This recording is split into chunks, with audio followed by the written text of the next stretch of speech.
This is the sound of worlds beyond number.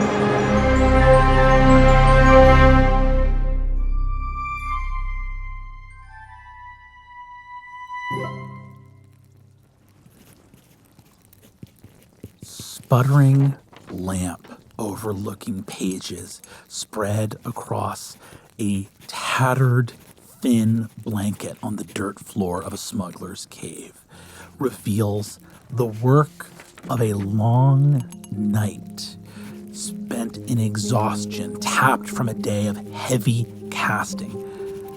The wizard sky, Suvirin Kedberiket, is once again sleepless, focused, and bent on achieving great workings of magic. Suvi, throughout the course of the night, as the other shape changers have slept, of which I'll remind you there are about 13 within the chamber here, including Yoren. Cool. Yoren and a dozen others. You have pored over the seized spellbooks, partially damaged in the water, but with enough remaining for you to transcribe into your own spellbook with tasks, wonderful assistance. Your ink demons, as helpful as they are, leave some things to be desired, but a spider made of mirrors who is very friendly and seems to love you a whole lot, who can record images and project text and literally take calligraphy and transpose it for you to trace onto your own pages, is kind of an exponential magnitude of helpfulness added to your workings here. And Task loves the task set before him. Set before them, him, it, a spider. I default to him for little guys. He's a little guy. He's a little guy. In transposing this text, you have managed to record a handful of spells. 2 of them immediately under your mastery. You're familiar with them. You may even have them ready for your copying and study back at the Tower of the Glove. One of which is a spell that allows you to see hidden creatures such as Ursulon, who can vanish from sight, or wizards who can vanish from sight, such as yourself. And diving into the spell even further, you realize that it is very much a spell from a divinatory school, but also very much rooted in the near spirit. It's allowing you to see things that are present somewhere. And you realize that when creatures hide, much like hiding physically, your form still has to be somewhere. So maybe you're not visible because you're in the near spirit or you're otherwise nearby. You also have managed to transcribe in your long night here some spells that we have seen in the previous episode. Yeah. We picked them on purpose. Well, it seems that this guild has a sort of series of spells that are de rigueur, right? That there is a... that are what? It's De French. rigueur. De rigueur. De rigueur. De rigueur. Out of strictness, according to strict etiquette, mandated by the glass coronet. Yeah. That one of them is the spell that we saw cast on Ursulon that produces bolts of fire that are sort of more powerful than the Arulian bolts, but require, as a result of the power, require more careful aim. They do not automatically strike your target. And you also find a version of the spell that you saw Sworn cast in Abyssin, a truly explosive blast of flame. You managed to break past your normal capabilities to transcribe and, in a sense, not prepare but pre-prepare the casting of that spell, because you are literally do not have the training to call upon energy that potent yet. As advanced as you are within the hierarchy of the Citadel, you got your name cloak earlier this year. Yeah. Normally you get a second to master some of this stuff. And you did have to spend 2 years getting soft cookies for silence, which slowed you down a little bit. You are halfway through the spell that you recognize as the foundation of Zero, reactive counter magic. when the shape changers around you begin to stir. It is at this moment, coming out of deep study, that you see them begin to get up. And you see a couple of them walking over and speaking to Yoren in Gauth, off in a corner of the room. She still has observant, and she speaks Gauth. What are they talking about? You. Oh. You see that the two of the shape changers are looking over at Yoren. It's a very simple conversation. You see that one of them, who is a kind of like a sheenless platinum blonde, so not shiny or well kept, but kind of like paper blonde, long tresses of hair. You see there's a woman here who is wearing just some dirty slacks and a vest. Looks a little bit gaunt, and you can see stays in a position of some transformation. It's not like she's all the way at Grimoire's level of having talons, but you can just see some pronounced fangs, and her eyes stay a little bit reflective. It looks like she's sort of permanently shifted her eyes into kind of a bestial form. You see her speaking to Yoren and going, pretty incredible. Kid of your former allies at the Citadel shows up in the cave. If I was going to pick someone, and you see that Yoren goes, if this was a plan, those soldiers arrived chasing her to Reedport. So this was a opportunity. How would they have set this up to know? And you see that she shrugs and says, they know we're here. And he goes, this is the Empire. If they knew we were here, they would have killed us. They're not. What's the plan? To lure us, to know where we are and lure us to somewhere else to kill us there? And you just see it's a conversation about determining whether this insane coincidence is too good to be true. Yeah. I think at some point in the lull, Suvi, she's like mid working on counterspell, but like I think there's a lot of thinking about Zero and Abyssin she can feel her mind like wandering away from that, and she's also very tired. It's been like 30-something hours since she slept.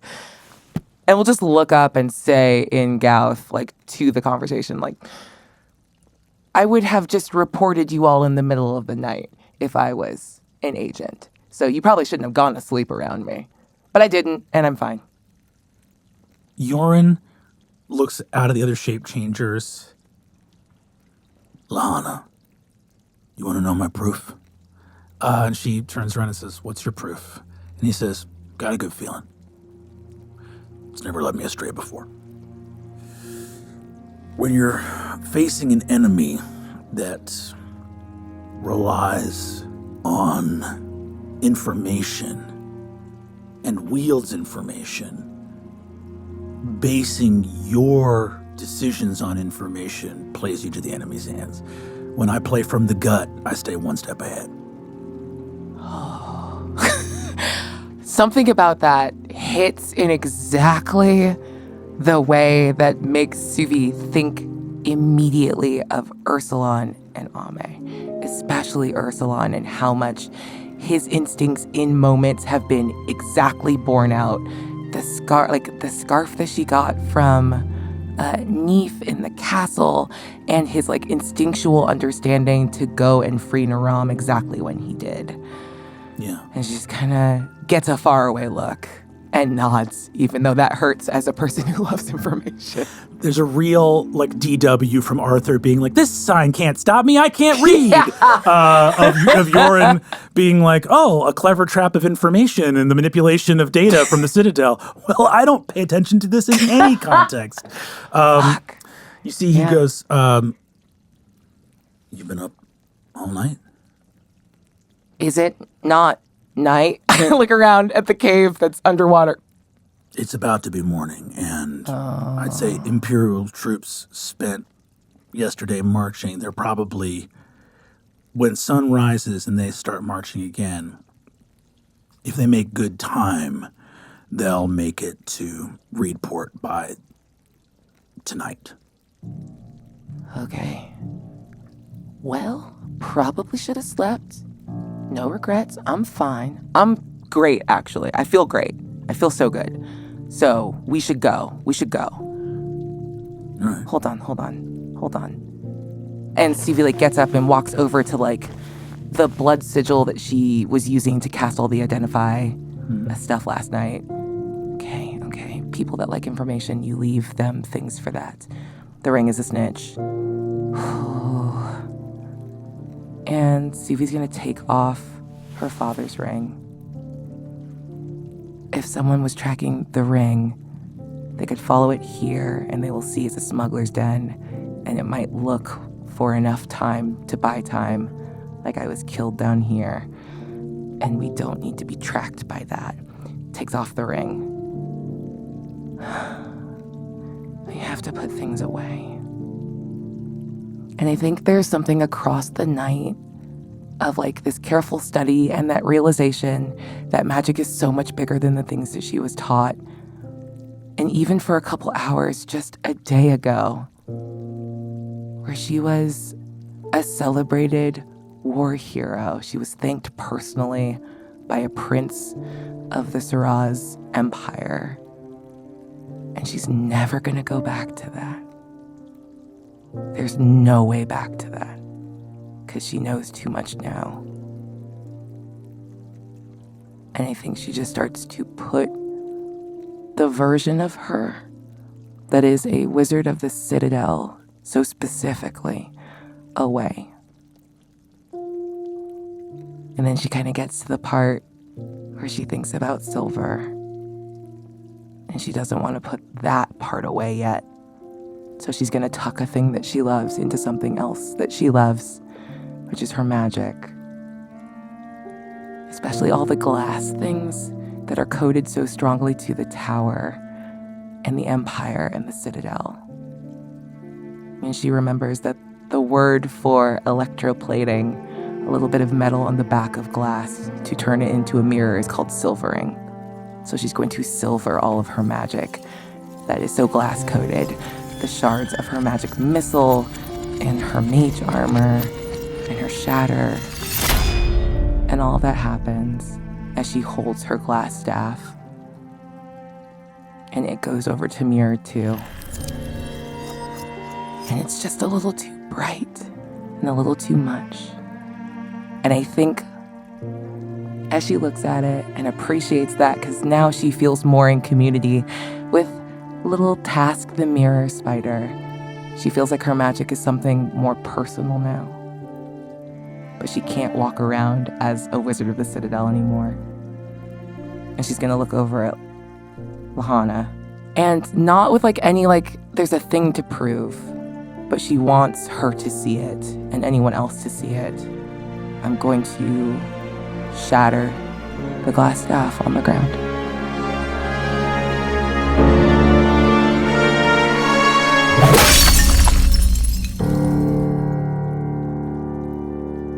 Shattering the staff in front of you, you see the other shape changers behold this act. Their reactions are their own. Most of them are silent. They've been living for weeks in a strange land, knowing only explosive violence and utmost secrecy. And I think you see, too, that even in their homeland, they are rebels. And there is an understanding that is not turned to you in warmth, but an understanding of what it means to break a glass staff and what it means to turn away from the broad road. Suvi wipes the dust of her shattered staff, once glass, now mirror, from her hand and looks down at the ground at the pile of it and steps on it more and reduces it from those chunks of broken crystal and grinds it back into fine white sand. She scoops it up and pours it into an empty vial and takes it with her. We should go. Do you think you'll... if you ever return to the Citadel, odds are it'll be in chains. But I should tell you before we head out, did you ever make it back to your parents' apartment? Not in Malacanth. They had a place on Caterwall Lane in Haverward. Small building, not too far from the night market, but when the Acaditor was at its height and they needed to be on mission overseas but remain at the Citadel in secret, they wouldn't stay in their home. They stayed in Caterwall Lane. Thank you. I didn't know that. It'll be... I don't want to be crass. It's your parents, but, they haven't paid rent in over a decade, Yeah, so fair. I assume it's been picked clean, but, Look, I didn't know their names until like a month ago, so, You know their names? Yeah. Amand and Chandri. Mon and Chandri. That does feel better. I think at that, Suvi's just gonna go over and hug him. No one else gets how much that hurts. He gives you a big bear hug. And as he does, he goes, Wizard! He goes, "Rrr." And you see he moves his hand from your shoulder to the back of your head, and kind of like he's almost in that avuncular way of comforting someone. And you see that he quickly moves from a place of whatever he was feeling to the kid, and gives you that comfort. And as he does, he goes, if you ever make it back there, there's probably someone else living there. But they, it was a spy's apartment, so maybe you kick a floorboard and something will pop up. I don't know. Okay. And you see that he gives you a kiss on the cheek and whispers something in your ear in a language you don't understand. And you feel that the sides of your neck get hot, and you feel something split twice on each side of your neck. And he says, all right, let's go. What? As gills grow on the side of your neck, he's like, all right, oh yeah, you got to get in the water right now. I can't do I air. flip him off. I can't do air and water. It's one or the other. God. Just grabs her shit and flops into the water. All right, move out. Deep water, Reedport. And you see that the shape changers hit the water. He leaps forward, and as he does, he turns into a 35-foot megalodon shark. What? Oh my god! What? A megalodon? He's a full 15 A feet longer. Jason Statham megalodon? He's the Dawn? Or the Meg? Damn it! I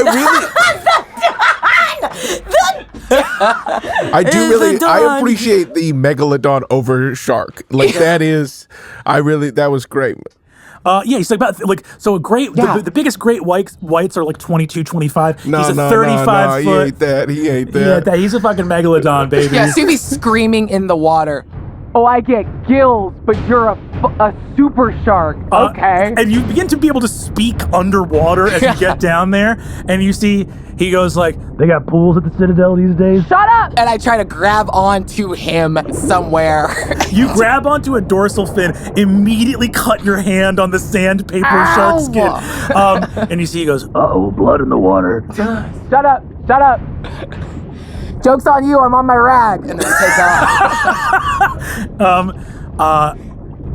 Fanged and finned creatures of combat swim in deep, dark water down the river towards Reedport, with a gilled wizard holding on for dear life as she finds her friends once more.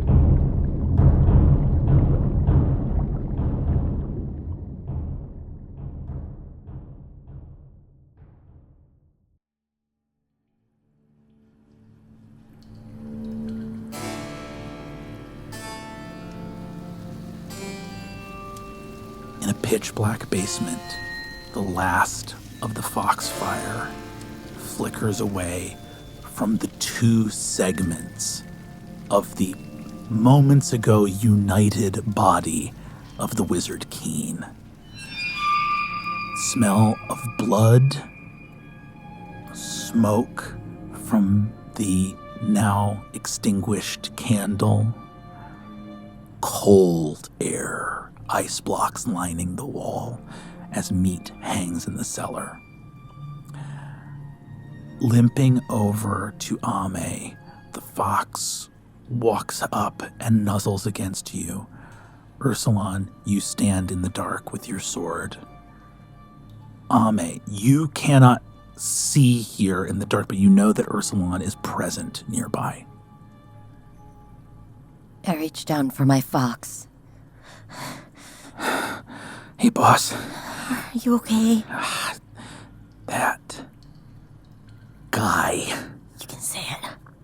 That monster almost bit my paw off. My front leg is really hurt. Are you okay? Yeah. He shot you in the chest with lightning. Yeah, I was fine. But I'm so sorry I sent you into danger. I'm so sorry. It was a trap. And I promise that I will do my best to try and find those. I promised you. Mitigate harm, remember? Yeah. Why did that guy do that to us? I think that trap was a trap for us, and we were a trap for Ursulon. Ursulon, are you all right? I'm fine. You're well? Yes. He wanted to trap you. I know. I'm gonna walk over and lay on hands, Ame. Ame, how many hit points do you have remaining? 13. So that Out of what? Out of 23. So Ame didn't even go get bloodied by that lightning bolt. Got it. You go over. Are you going to heal Ame for the full? I'll heal Ame. I have 20 total. Yeah. I'll heal Ame for 15. Ame only needs to be healed for 10. Oh, 10. I think. Great. Yeah. Then for 10. So you heal Ame for 10 hit points, and I think that you feel that lightning bolt that Keen used was a more effective one than the ones you saw Silver using in combat. That would instantly kill almost anyone that it touched. And Ame grounded it into the earth reflexively. And I think that you can, with that lay on hands, Ame is a young witch. Given 100 years, she will be as otherworldly as those women you saw in that conclave. And the beginnings of that are here. Ame can take a wizard's lightning bolt to the chest and remain unmoved because she is tapped into something old and powerful. And this is in lots of vulgar instances of the supernatural, flashy magic, flying demons, talking foxes, you see a hint of a deep power within Ame that is unseen in this moment, but sensed to you. She wielded a strength here to survive the unsurvivable because she is more than she is both truly mortal and more than mortal at the same time. I'm sorry. Thank you for coming to get me. But I almost wish you hadn't. It was my fault. I promise that I'll be better at finding traps. And about protecting my friends. And even to, Lord forbid, listen to Suvi's advice. It's already clear to me that you are more than what you were earlier today. So I believe You need not promise. You only need to be. I fall into his arms in a big hug. I think Ursulon takes your embrace, but does not embrace you back. Where's Suvi? Taken. Taken? Yes, she rode with the wizards back to Bracken. What would you like to do? We've been waylaid here long enough. We will continue and hope that she can find us. We all agreed when looking at the map earlier as to where we were headed. We should rest until just before dawn and then make our way down the river. Yes. Yes, you're right. Can you see? No, not in the dark here. Can I find another tallow candle? Yeah, you can. Can you light this? Yes. Put it in your hands. I light it with prestidigitation. As you light it, on top of a side of beef, the fox is perched eating into and goes, "Oh, I was doing this in the dark. I was eating this beef." I think that's more than all right, Fox. Yeah. Gotta get that night beef. The fox looks down and goes, "Whoa, these guys are dead. Yeah. Dead. Looking around at them, I'm just gonna kind of look around the area, at the bodies and at the floor. Is there anything that I can divine about their purposes or where they were headed or what they had planned? Yeah, give me checks and spells. Any skill check you want to make, any spell you want to cast, go for it. And Ursulon, same for you. Ursulon's looking over the body of Keen, using his divine sense. You put on your divine sense, and you sense quickly vanishing spirits of the dead, as this is one of the first times that you've used your divine sense immediately after parting people from life. And you can sense the part of these wizards which was eternal and is now no longer attached to any mortal form, quickly departing from this place. And you sense a nearby demon flickering from the edge of life. Vandal's sort of scattered body is on the ground. Vandal is not an organic creature, but his form has been unmade, and he flickers in a state somewhere in limbo between making and unmaking. What do I know about him? Can I take a little handkerchief and sop him up, or try to do what I normally would do to spare the dying, or? Give me a... So, if it were a nature spirit, it would be different. He is a spirit of the Citadel and the Arcane specifically. I will ask for an Arcana check, but I'll also allow you to do medicine, and only one of them needs to beat a 15. So you get 2 chances here. Okay. All right, that's a 15 total for Arcana. Okay, amazing. You want to roll the medicine check too? Just my this. That's another 15 for medicine. Hell yeah. You look over for something to stop him up with, and immediately have the instinct. You're fascinated by spirits. He is a spirit, and in talking to Suvi back in the Citadel, you know that ink demons naturally form and constitute from the arcane ink that the Citadel wizards use to inscribe their spell books, and you see unclaimed spell books of these dead wizards on the ground, which is, to your knowledge, that is where ink demons are born from. Oh, okay. So I open up one of the spell books, I crack the spine, and I flip it face down onto his ink blot to sop him up. As you crack the spine, that act of vandalism casts Spare the Dying, and you press it down. Does Ame say anything or do anything over the spellbook as you press it? You feel magical potency as you put the spellbook down and can cast the Spare the Dying cantrip. What does that look like? I put it down. I feel warmth tingling at my fingertips on the spellbook, and I say, "Come on, you little shitwipe. You can do it. Come on, little buddy." As you flip the book over, Vandal's ink is gone from the ground.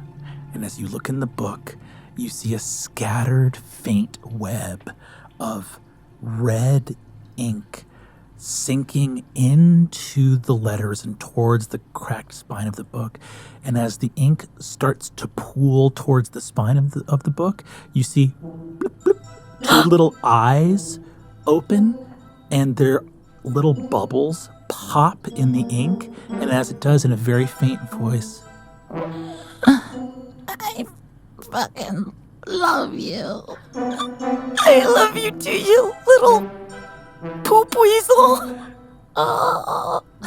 and you see that Vandal sinks into an arcane torpor in the spine of the book.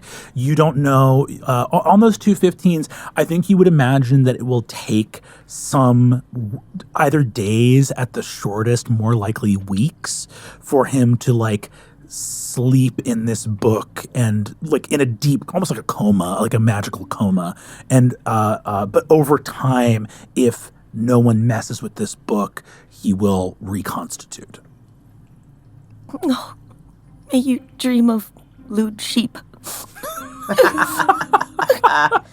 Ursulon, rifling through Keen's effects, you find a number of things. Number one, you find his spell book. Mm-hmm. Number two, you find 2 vials sealed of that white, milky dispelling agent. You see in his bag on the table with his effects that were sort of taken off in this moment, there is correspondence from a place called the Carnicery, which is in Cairo and appears to be, if not the major, a major guild hall of the Glass Coronet. Within this sort of satchel of his, you find a ledger book of... I'll actually ask for an investigation check here. Yeah. 18. Let's go! Woo! Moving through, I mean, this is it, right? This is what it's about. You're moving through, looking through this place. The same instincts that let you understand that this was a trap allow you to understand that you are trying. Yes, as you do that divine sense and reach out for a connection, you, much like someone understanding the prey that they seek, go, how do I think like what I'm hunting? And you move into this position of looking through a ledger book. You know, unfortunately, he doesn't have any letters being like, Wizard Keen, our evil plan, as you're well aware. But he does have a ledger book. He does have what he needs to keep track of his own guild, and more specifically, his appointments. You see that about 2 or so months ago, he had a number of meetings with the Scepter's Chorus in the city of Cairo. And you see that there looks like a transfer of goods from the Scepter's Chorus to the Glass Coronet. And you see that there are indications therein that other imperial representatives would be at some of these engagements.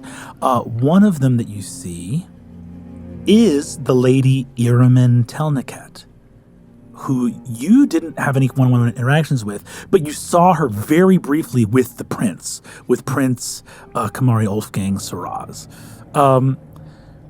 Also, I think in this ledger book of his, you find an address in the city of Cairo for the Carnicery, which is, it doesn't have a numbered address, but it just says the Carnicery at Cavender Court, which you would imagine, having been in some larger, or having been in some places like Port Talon, courts are usually like a cul-de-sac unto themselves. That it's like that the street is clear. The city is not such that they have to number buildings there. It's like, Cavender Court is here, right? Yeah. His ledger book really fills up about 2 months ago. It looks like around that time, things really start to pick up for him. And, the timeline lines up for you pretty reasonably, that the glass coronet has a huge uptick in not only its business, but the people it's speaking to.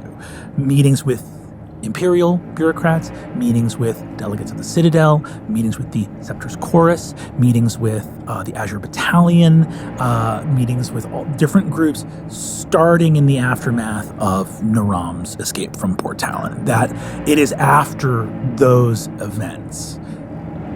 But I think what's interesting is there's a gap after that. Like, business starts to go up for him in the pretty immediate aftermath, but it is about halfway between then and now that he has his first meeting with the Scepter's Chorus, and that's when everything picks up. So it's like the glass coronet gets busy right away, but then they start talking to other people about halfway in between then and now. I think Ursulan's brain spins on all of these thoughts, but is brought back to the present moment when he finds himself gripping the ledger book so hard he tears the cover and realizes that the information in here is quite precious and is going to close it and put it with his things.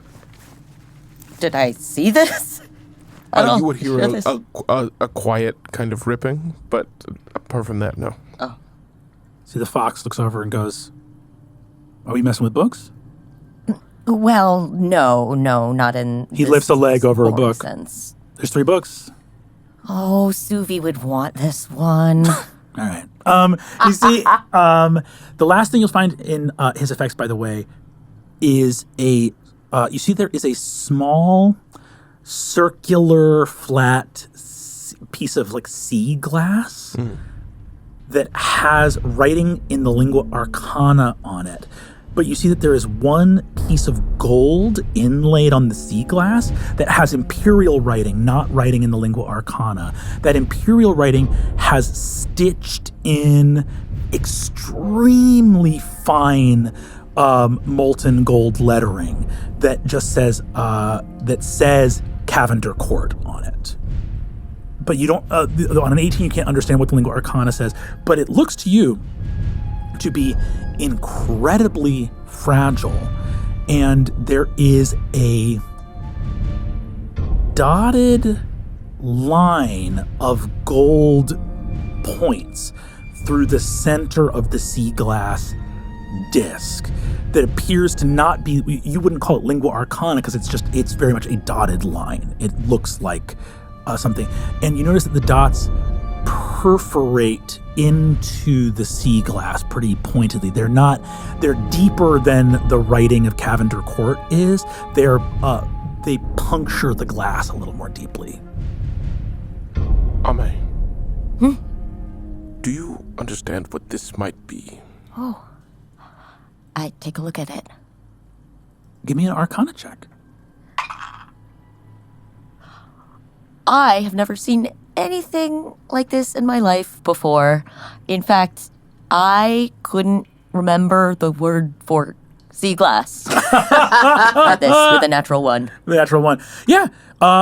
It's magical for sure. Mm-hmm. Well, we'll have to ask Suvi what this is. Yes. How do you describe it as fragile? I'm desperate not to break it. Ame, do you mind carrying? Yes. It seems, I'm clumsy in those ways. Yes, I shall care for this. And Ame takes it gingerly and wraps it up and places it in a pouch. Let's get out of here. All right. And Ame casts ceremony, but as a ritual, which is a shorter time, and she just claps her hands and Keen's body just explodes and she turns around without looking at it. Explodes? You heard me! Okay. Ursula's walking explodes into up the stairs and goes, flame. whoa. Whoa.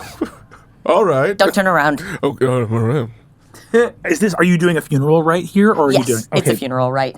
But it's just so much more haphazard versus Captain Emless and the rituals that she performed for other bodies. This is just, she needs it gone. What does it explode into? Just viscera, or does? Yes, it's viscera, and it starts to disintegrate in flames, withering into ash. The foxfire ember comes up from the center of his chest, spreads along his veins, and he scatters into gray tumbling ash as his body vanishes from the world. Are you hungry? Incredible. The fox looks and goes, God's spirits, what the fuck was that? And it says, all right, let's go. It says, boss, you're scary. I think, Arslan, you remember a moment of Ame cackling, framed in light as Keen met his gruesome end. Yes. Maybe there's even a positive feeling towards, hey, sometimes you gotta cackle and let somebody know they should have listened to you when you said, don't cross me. I told him. He told him exactly what would happen. Stealth check. You have advantage, and the fox is going to give you advantage on a stealth check, getting out of here, Ame. 19. 11. Okay. As you begin to move out from this place, on a group stealth check will take the 19. Thank you. But because both of you did not pass the difficulty, I'm going to ask you get up into the courtyard back through the cheese shop where you came. This is nearer to the outskirts of town than the block and a half away where the horses are hitched. Are you going back to get the horses? They will greatly increase your speed, but I will need you to make another stealth check that you will both have to pass. I think in Ursulan's mind, he was headed for the waterfront. Okay. If there is not a more convenient way back, then I think Ursulan will lead us that way. Okay. But I think it's the area where the horses were. I think Ursulan knew of craft that could take us downriver. Copy that. Either of you can give me perception or insight in this moment as you get through the cheese shop back onto the street. 16 perception for Ursulan. Okay. Lots of activity, and this is frankly, you've gotten out of that cheese. I would say the Wizard Keen was alive less than 5 minutes ago by the time you get up out of the street. Oh, damn. Ame, what do you get? 12 perception. 12 perception. Okay. You don't see a frenzy of activity right now. What do you want to do? Let's take the stealth checks. You're going to go further into town towards. You're not even going for the horses. You're going for the water. I'm going for the water. Okay. I saw canoes. I saw other sorts of things. I think that's where Ursulan's attention lies. Great. I am going to once again. The fox is going to give Ame advantage. You have advantage from your boots. Okay. Go ahead and give me the stealth checks. The difficulty, I'm going to let you know right now, is a 15. 6. 12. Okay. You begin to move through the town. I would say you're probably like 4 blocks west of the town center, probably another 7 blocks towards the waterfront. Little sort of shopping area within Reedport, wagons, Imperial soldiers everywhere. And Ursulan, about a block east of you towards the city center, you hear an Imperial voice shout out, "There she is!" Oh. We've been here before. What do you do? How far are horses? And how far is waterfront? Waterfront is 7 blocks away. Okay. Horses? Horses are 1 block past the voice that just shouted. Ursulan, go invisible. I don't know, Ame. I think Ursulon, hearing that, is going to walk normally until he's not close enough to Ame to be associated with her, and then go invisible. Okay, copy that. Ame, what are you doing? I see that there's a wagon moving down the alleyway towards the street where the horses are. I misty step and I appear inside the back of the wagon. In a flash of mist, you and the fox are in the back of a wagon filled with war staves, magical ammunition, summoning salt, binding things, weaponry of war, trundling along on a horse-drawn wagon. Soundlessly, you appear in there so the driver of the wagon does not hear you, and you hear a voice going, "She's teleported!" As soldiers rush past the wagon towards the intersection you just left. Ursulon, you are walking away from this interaction, and no one has any reason to recognize you. The only interactions you've had in town are tying horses up and asking to help a cheese shop. So I think I'll bank down an alleyway, skip over a street, and then head down to the horses on a less turbulent boulevard. Hell yes.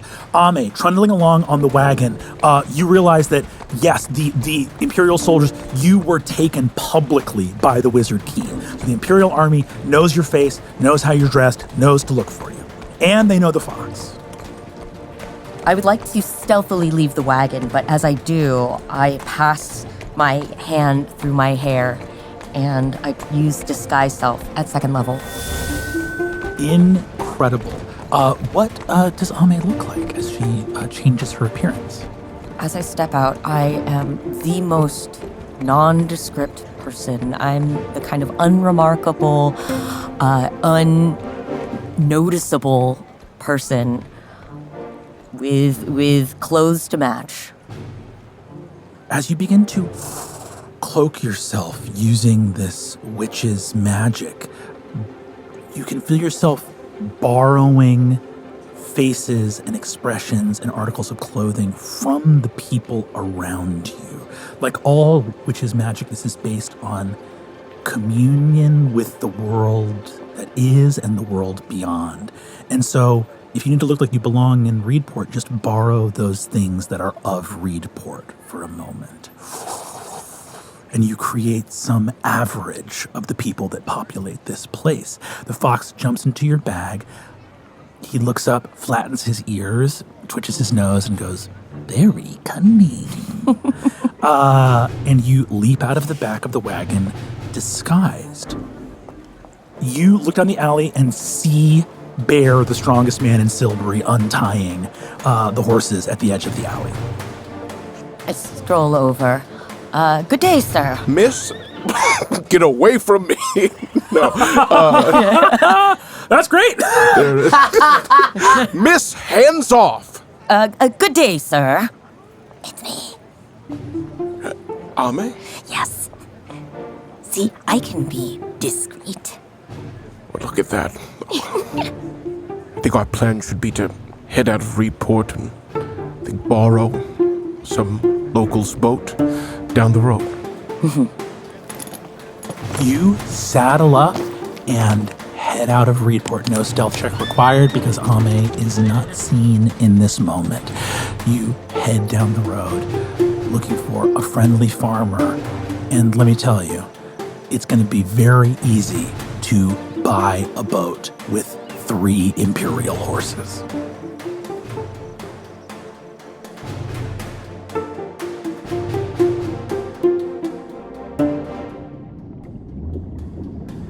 Suvi, early morning light is a sort of faint, muddy brown smudge towards the surface of the river above you as you swim mightily downstream. From in front of you, Yoren speaks back and goes, "Your friends, they're in Reedport?" Last I heard, I think a wizard, a guild mage, may have them bound. All right. We'll get to the water's edge and we'll send up a scout to look. Thank you. You feel yourself in this moment as sort of the shape changers lurk at the bottom of the river. You see that one of them swims up towards the surface, and as it gets towards the top, just change into a duck that pops out of the water, shakes the water off its feathers, and flaps into the town of Reedport. Before that happens, walking it back. If I can speak underwater, can I cast? I think, yes, with water breathing, you can cast underwater. Yeah. Cool. As I see, the scout sort of splinter from the group, I'm gonna wave my hands underwater and then go, hey, I could talk. Hold on, look at me. And I'm gonna cast a series of prestidigitations to make 3D images of this is what Ame looks like. This is what her fox looks like. This is what Ursulon looks like. This is what Vandal looks like. And then Keen and as many of the guild mages as I can reasonably attempt to recreate, and just give them one-offs and be keep an eye out for all of these people. Mm-hmm. I just rolled a nat 20. Hey! That's always fun. Let's go, Duck. You're lurking in deep water outside of Reedport. You see big Imperial barges moving overhead, and you see the shape changers all kind of in their monstrous forms look up at the ships that glide over them. And less than 20 minutes later, a duck hits the surface, swims down once more, and you see that a crocodile comes up to Yorin, speaking to him, and just goes, The wizard Keen is dead. News has spread through the town. Oh, good for them. There is a search being conducted for the witch Ame. And nothing of Bear of Toma? There has been no mention of any Bear of Toma. Perfect. I know where they're headed.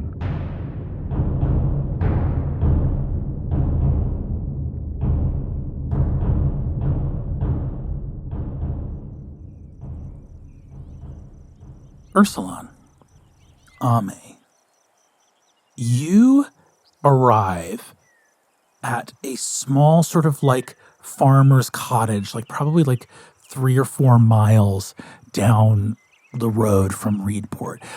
You see that there is an older woman here. This farm is largely citrus orchards. There's lemon trees and things like that here. And she looks at you and just says, well, for 3 Imperial steeds, I'd be more than happy to give you a rowboat. I mean, these horses are worth far more than that, but where are you attempting to travel to? You know that we are quite near the front lines. Yes, we have, I have well, I'd like to think of him as a lover that is near the front lines. I kind of want to surprise him and see him before any action happens. Give me a persuasion check. I want to surprise my lover on the front lines. Is crazy. 15. She looks at you and says, oh, I remember when I was young. Tell me more. Well, my first husband. I'm so sorry, but we have to go. Oh, sorry. Yes, I understood. The long story short, I snuck into camp and I knocked one of the sentries unconscious. And I ended up conceiving my eldest that night. And I was later tried for treason, but I was acquitted because my lover at the time had been promoted to captain due to his heroic efforts in the war. And the sentry did recover. That is so romantic. So I understand sometimes, if it might be the last time, I hope that in this embrace, if you wish, that you too become with child. Thank you. Your story will give me strength. Take a lemon. Oh, thank you. I'm going to take some citrus. You see, the fox looks up at you, Bear Ursula. has watched the craziest shit happen in the spirit world ever. This human shit, though? What? Thousands of foxes. Take a lemon, blow his back out. The fox looks up at you, Ursula, and goes, I'm with you on this. It's quite strange. On this, I'm with you. I mean, I'm amazed we found another person who is also excited sexually by being so close to war. I think humans associate doing it with death in a way I don't quite get. Me neither. It's like, You've done it. yeah, I've done it. I've done it. And if I feel like I'm going to die, I don't do it. Yes, as well. I've never done it with someone who was considering or ill or I've heard unwell. I've heard the boss talk and be like, there's something like, if you get stepped on, and it's like, no, if I get stepped on, I'm hurt, so I don't want to do it. Ame was speaking about being stepped on and doing it. Well, she mentioned it's that some people there's I don't fully get it, right? It doesn't even feel good necessarily. It's like you do it because it's like, I'm going to freak out if I don't do it. And then you do it and then you're like, okay, we did it. I've done it for doing its sake. Really? So you're like them. You do it. I am not like them. Okay. I'm not like them. Okay. I'm going to throw a lemon at you. Good luck. Good luck. Just a rip. I am not like them. You are. You do it because it feels good, not because someone's in heat and they're freaking out. Watch it. Okay. Prove me wrong. Ame is nibbling on her lemon. That's weird. You guys get this nice sturdy rowboat. I think Ursulon and Ame, you would be aware that you're about a few miles from the front lines. By the way, getting to the riverbank, there is about 15 feet of drop of just wet earth and roots of the river receding, the water level dropping as it approaches 12 Brooks. You're probably about 20 miles still from 12 Brooks, but you're probably only 2 or 3 miles from the front lines, which there's no universe where the river is not being watched, and there's no universe where, in other words, you're going to have to cross lines to get to the smuggler's cave, which means Imperial attention, and then it probably shortly thereafter means Gauth attention, means, the houses of the Conteranacht, right? So there's an element of the plan here. You have a boat. Getting to the smuggler's cave is going to require some cleverness about how do you pass the front lines of combat. You're trying to get from the Imperial side over to the Gauth side. Are there any thoughts as you're preparing to set out on the river about how you want to traverse that line, getting through the lines? How far are we from the line? 4 miles. 4 miles. Can we see the line? The lines will probably sneak up on you. Past this farm, it'll probably start with either trenches or fortifications. There will be sky ships. Remember when you came out of Hallaker Forest and the Shrike descended almost right away? Mm-hmm. Feels like that will be the case. That will be the case, yeah. I think as they're kind of looking at the boat, looking forward, Ame, I can traverse the water. I can breathe underwater thanks to Naram. In terms of you, perhaps if we were to flip the boat, you could maybe even stand on my shoulders, and I could propel us through the most dangerous parts of our journey. I see. Yes, that seems like it could work. We would want to do it under the cover of night. Yes. All right. Waiting for the cover of darkness, Ame and Ursulon move down the muddy riverbank, turning the rowboat over on its side. The fox is small enough to actually just rest on the underside of one of the rowboat's planks, benches, on one of the yeah. planks. So he's like, comfy. Ame has to hold on with her hands with everything like chest and down in the water, but your shoulders and arms up on a plank with air under the rowboat to breathe. I can also swim. Partially, yeah, but there's an issue of Ursulon can be fully submerged underwater, and the boat can look like debris, basically. Oh, can we do that with our whatever time we have? Can we attach other, maybe sticks, perhaps some lemon branches? Give me either a craft check or a deception check, whichever you prefer. I'll give you a deception check. 13. Okay, I'm going to do some sort of a survival check. go for it. Let me see it. 17. 17. Getting very crafty and like affixing mud and branches, so it looks like sort of it looks like a clump of it. You can see that the river, as it has descended, has gotten chunkier and muddier as there's less water kind of clearing things away. So the debris is kind of narrowed down. You create a pretty passing facsimile of what looks like river jetsam or river flotsam just kind of moving on its way down. And also like broken and battered boats in a war zone is not also that unusual either. Swimming down, you make your way all the way through enemy lines. I will go ahead, make some rolls behind the screen here. And I will ask us for a group stealth check. With that 17 deception, you can go ahead and add a d4 to your roll here. 18. 18. 16. Ursulon, you swim in dark water at night.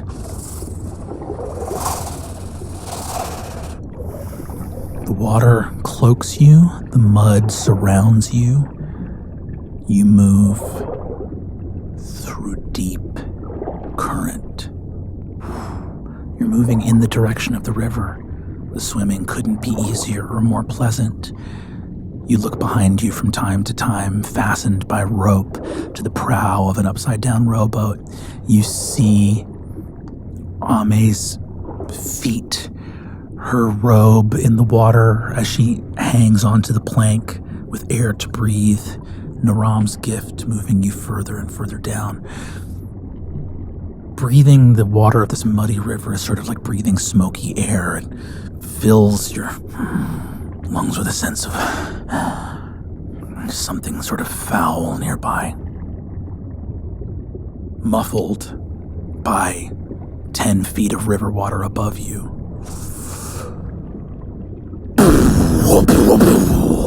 Light. Deep purple, sharp yellow, rich red. Up above you in the water. Flaming wreckage hits the top of the river.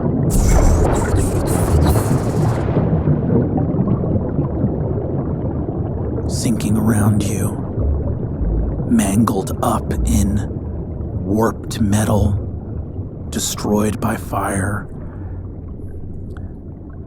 Anonymous corpses of some sky vessel ripped apart in mid-air fill the river around you.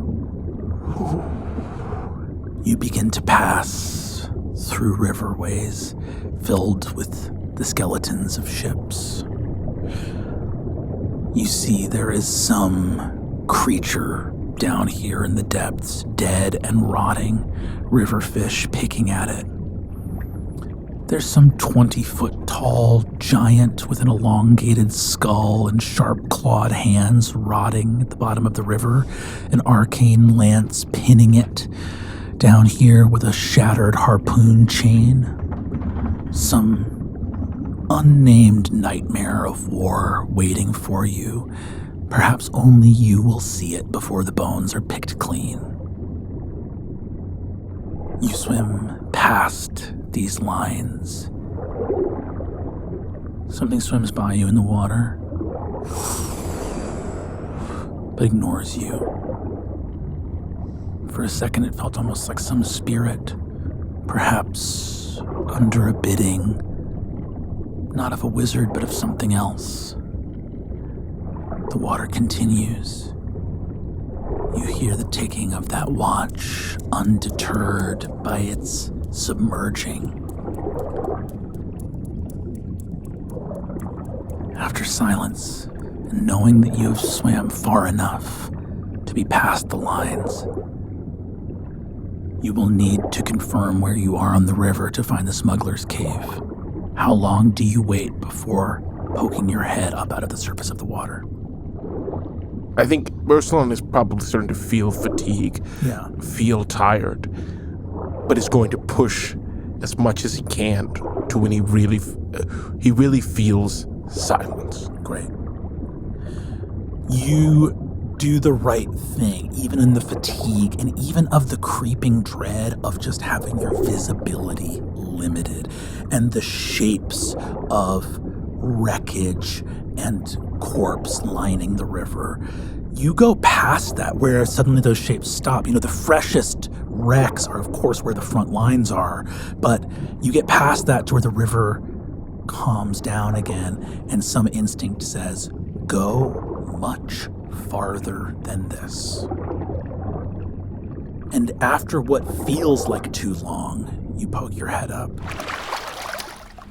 No stars, no moon, clouded skies, pitch black, and you cannot see trees by the riverbank.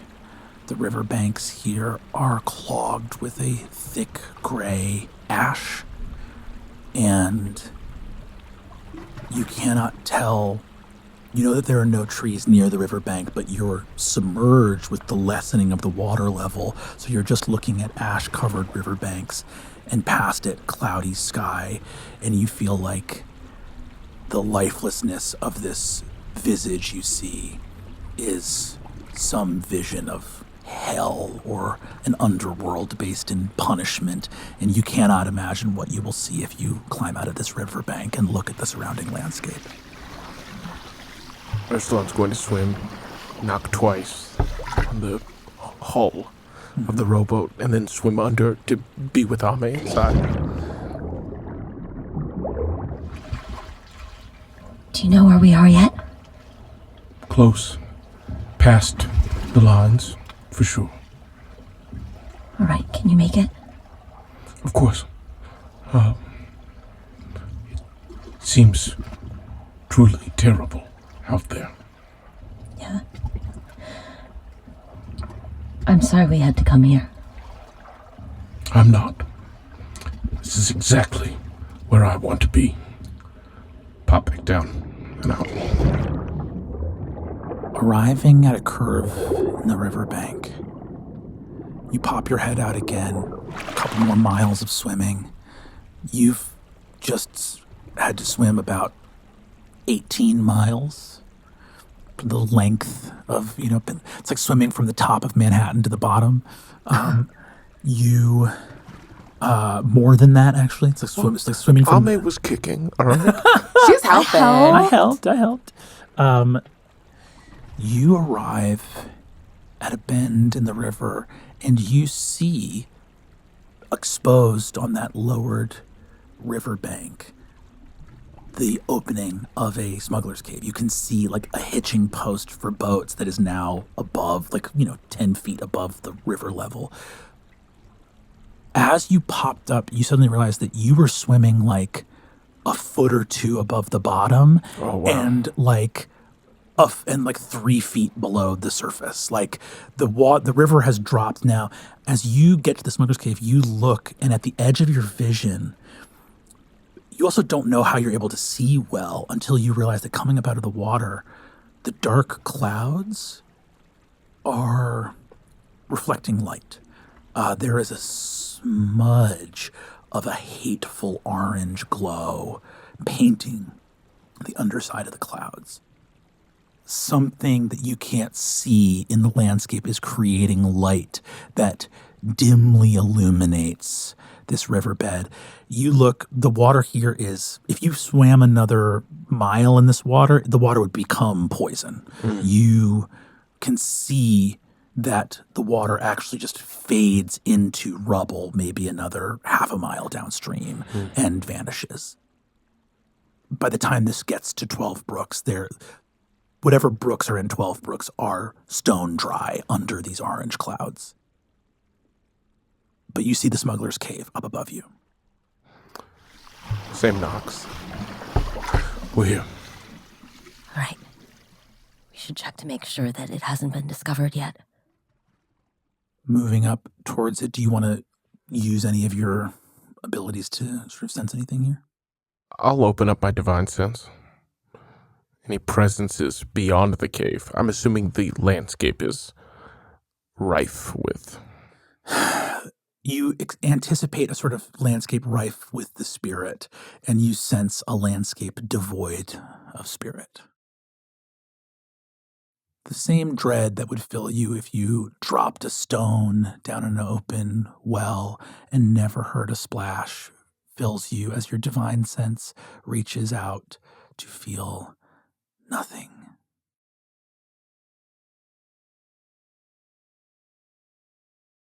I listen and I smell in the quiet. Do I sense anything in the natural landscape of this place? In the cave, are there little mice? Are there water bugs? Is there anything that would lead me to believe that this place has gone to seed? Give me an insight check. That's a natural one. You reach out in this place and do what you have always done, which is you want to feel the vibration of the spirit. For the first time in your life, you hear silence. It's like if someone lived their whole life in a building that had busy foot traffic outside or people talking downstairs. There are noises of the spirit that you never knew were noises because they've never not been humming in the background. In the same way that a child raised in a city will hear deafening silence the first night they sleep in the countryside, in the same way that you will stay awake in maddening silence if the spinning fan above your bed suddenly breaks one night. Something whose breath filled the spirit of this land is gone in a way you have never felt something be gone before.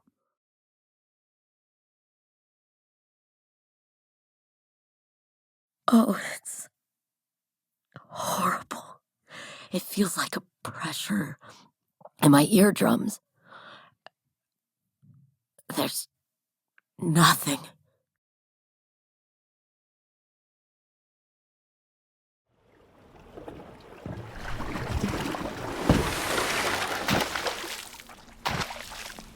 Moving up into the cave.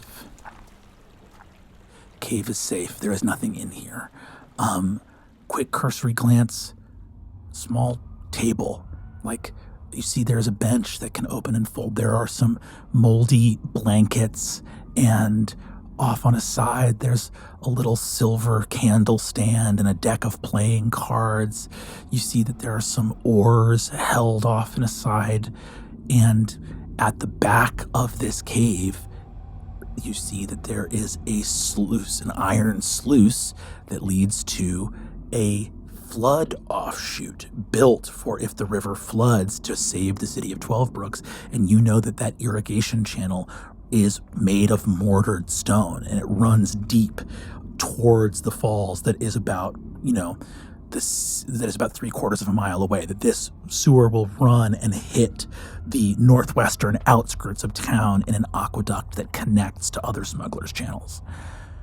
This is the outmost storm drain of the city to protect itself. Its first line of defense against flooding you find in this smuggler's cave. And you can see the smuggler's cave has flooded there's a reason, smugglers use what they can, right? They're like hiding in a place that's meant to fill with water, so on a bad night they can't use it. But Ursulon and Ame, you see that there is a small table set with a couple candles, wax dripping off it. And you see that set on the table is a small, flat felt lily pad, a single gold coin resting on its side upright. And you see that there is a small depiction of a black boat. And I think, Ame, looking at that lily pad, you feel silence. You look at something and can't help but feel like, in the way that if someone handed you a blank card on your birthday, if they gave you something that you're looking at that lily pad and it should mean something that it can't or doesn't mean anymore. Well, it looks like there's nothing here. And it's just you, me, and 2 of the 3. Yes. Shall we rest here? Yes, we'll rest and hope Suvi arrives tomorrow. And if she doesn't... She will. She'll find us. We'll see. As you guys begin to bed down and get ready, it's only a few minutes. And Ursulon, with that fading divine sense, looking at that little black boat, you see something move on it. There's a little bug or an insect there. Do I recognize the bug? Though it is not illuminated, it is a little firefly. I approach it, put my finger out. The firefly walks onto your finger, illuminates, and lazily flies out of the cave. As you watch it go, the entrance to the river fills with shapes, monstrous and enormous. And suddenly, human. As a man, enormous, comes out and shepherds forward. Suvi, your true friend. I think Suvi coming out of the water moves through that ash muck and wipes it through her so she's covered in gray, and then prestidigitates and dries it. And so it hardens across her, and then with just a crack of her neck, it all falls off. Took you long enough.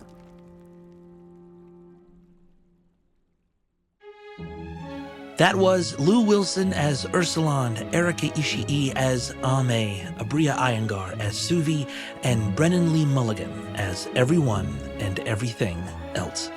Worlds Beyond Numbered is edited, designed, and scored by Taylor Moore at Fortunate Horse, with additional sound design from Michael Ghelfi Studios. For even more like this, join us on our Patreon. We'll see you there.